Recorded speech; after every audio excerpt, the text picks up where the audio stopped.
Hey everyone, this is Elizabeth Weaver, and this is my presentation on the Catholic Church in Latin America. So I don't know if any of you are Catholic, and I'm doing a disclaimer here, and that is, I'm not super familiar with Catholicism. I am just presenting what I've found and in my research and my opinion. So I don't mean to offend anyone. Okay, so anywho, first off, how did the Catholic Church come into being? When Christ was on the earth, he commanded his disciples to take the gospel to the world. That's in Matthew 28:19-20. Simon Peter, one of Jesus' disciples, became a strong leader in the Christian church. The Catholics believe that he was their first pope, and that Jesus gave him the keys of the kingdom, which is why you'll often see Peter depicted with keys. Peter was killed in AD 67, and some say the Christian movement was taken over by James, Jesus' brother. However it happened, Christianity flourished despite persecution, and in 313 AD, the Roman Empire legally recognized Christianity as a valid religion.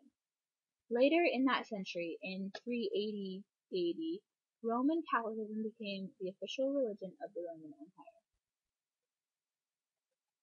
Okay, so with all this, Catholics seem like pretty Roman religion, so how in the world did Catholicism get to Latin America?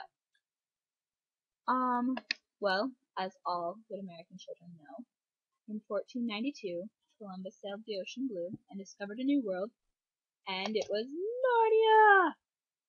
Just kidding. It was America. And so, the Pope, once they discovered the new world, the Pope kind of deeded it over to Spain and Portugal. Then the Tahitian, that's their council, their leadership council thing, kind of backed off and left it to the locals. Catholic priests came to South America with the conquistadors and tried to convert the native South Americans to be Catholics. The South Americans didn't really like that idea, and so they went to war with one another, the Native Americans and the conquistadors, and in the end, nearly all the Aztecs were dead. And the Aztecs were the main civilization at that time. And so Catholicism was forced upon the conquered people. Catholicism has frequently absorbed, rather than confronted, popular folk religious beliefs. The resulting religion is overtly Catholic and covertly pagan, meaning that they act like Catholics and they profess to be Catholics, but in reality they're believing the pagan beliefs. And so this is what happens in Bless Me Ultima, and I haven't read it yet, but from what Mr. Hailstone said, it sounds like the kid gets confused by the two different cultures that exist on top of each other in South America. Okay, that's not to say that all of the church influences have been bad. I mean, without it, we wouldn't have Nacho Libre, or Zorro, or The Road to El Dorado, and you know how terrible that would be. No, really, okay, so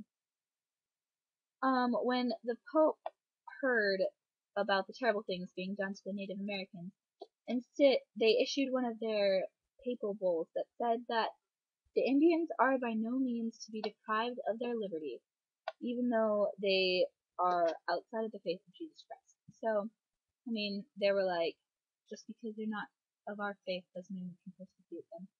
And I mean, some South Americans really did convert, and they gospel enriched their lives, and so there's good and bad that came of it. And so, anyway, that's my presentation. Here are my sources. I hope you enjoyed it, and thanks